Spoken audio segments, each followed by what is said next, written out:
खबर यूपी से। यूपी में मदरसों के सर्वे के दौरान करीब 7500 गैर मंजूर शुदा मदरसे मिले हैं। जुमेरात को मदरसा सर्वे का आखिरी दिन था। सूबे के सभी 75 जिलों में सर्वे का काम तकरीबन पूरा हो गया है। मदरसों के सर्वे के लिए बनाई गई टीम अपनी रिपोर्ट 31 अक्टूबर तक डीएम को सौंपेगी और डीएम 15 नवंबर तक सरकार को रिपोर्ट दस्तयाब कराएंगे।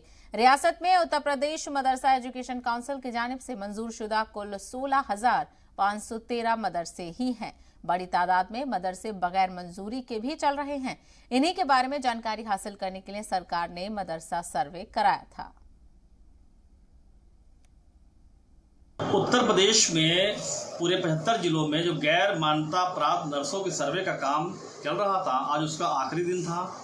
पूरे प्रदेश से तकरीबन 7500 7,500 मदरसे गैर मान्यता प्राप्त चिन्हित किए गए हैं। हालांकि एग्जैक्ट फिगर इसकी आने में 15 नवंबर तक जिलाधिकारी के जरिए से शासन तक आकर के हम लोगों को तक वो रिपोर्ट प्राप्त होगी।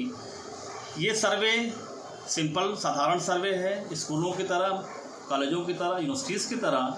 इससे हमें एक डेटा प्राप्त होने वाला है ताकि जो गैर मान्यता प्राप्त मदरसों में बच्चे पढ़ते हैं उनको भी हम गुणवत्तापूर्वक अच्छी शिक्षा दे सकें, बेहतर शिक्षा दे सकें। प्रधानमंत्री के सपने के तर्ज पर मुसलमान के बच्चे के एक हाथ में कुरान, एक हाथ में कंप्यूटर की तर्ज पे उनके विकास के लिए सर्वे हो रहा था।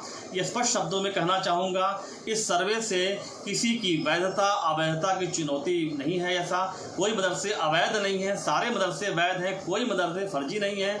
बहुत दिनों से 7 सालों से करीब जो है उत्तर प्रदेश मदरसा बोर्ड किसी मदरसे को मान्यता नहीं दिया है।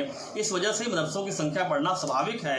आने वाले दिनों में जो हमें 15 नवंबर तक जब सर्वे की रिपोर्ट्स मिलेगी, उसके बाद उन मदरसों को भी मदरसा बोर्ड से जोड़ करके उनको देश और समाज की मुख्य धारा में उनके बच्चों को लाकर उनका बेहतर हम विकास करने वाले हैं।